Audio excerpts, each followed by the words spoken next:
राम जय जय राम, श्रीराम जय राम जय जय Ram. 8 August. समाधान ही आंतरिक सुधारणेची खूण आहे. प्रपंचात काय किंवा परमार्थात काय, काही पथ्ये पाळायला लागतातच. नेहमी राम करता ही भावना मनात जागृत ठेवा. शोक, चिंता, भीती, आशा, तृष्णा ह्या सर्व राम करता म्हटल्याने नाहीशा होतात. ज्या अर्थी त्या अजून नाहीशा होत नाहीत त्या अर्थी रोग कायमच आहे असे म्हटले पाहिजे.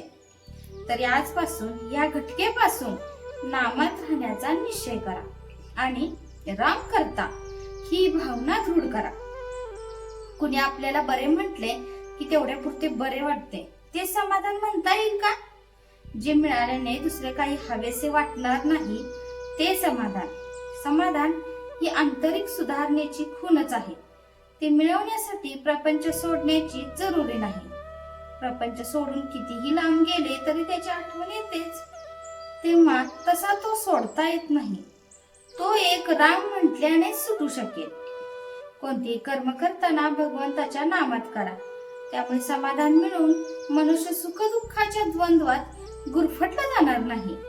जो कोणी स्वतःचा उद्धार करून घेईल तो खरा ज्ञानी. काही न करणारा हा खरा अडाणी होय. वासनेचे परिणत स्वरूप म्हणजे बुद्धी होय. जी बुद्धी बंधनामध्ये काम करते ती खरी स्वतंत्र बुद्धी होय. बंधनाला न जुमानता मनाप्रमाणे वागणारी ती स्वैराचारी बुद्धी होय.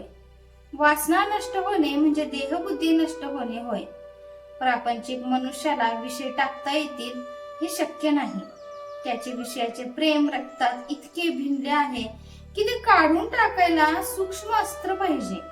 नाम हे अतिशय सूक्ष्म अस्त्र आहे. ते घेतल्याने विषयाचे प्रेम नष्ट होईल.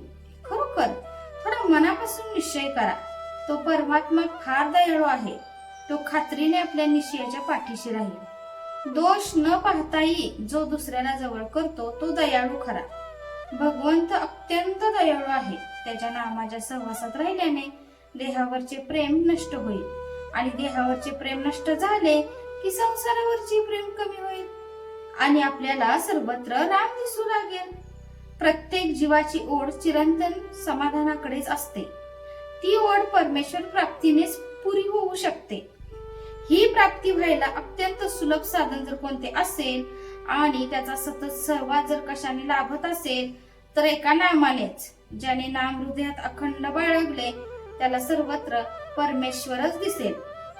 इतर साधनांमध्ये उपाधीमुळे थोडी तरी चलबिचल आहे. नाम हे स्थिर आहे. हे भगवंताचे नाम आवडीने घ्या, श्रद्धेने घ्या, मनापासून घ्या.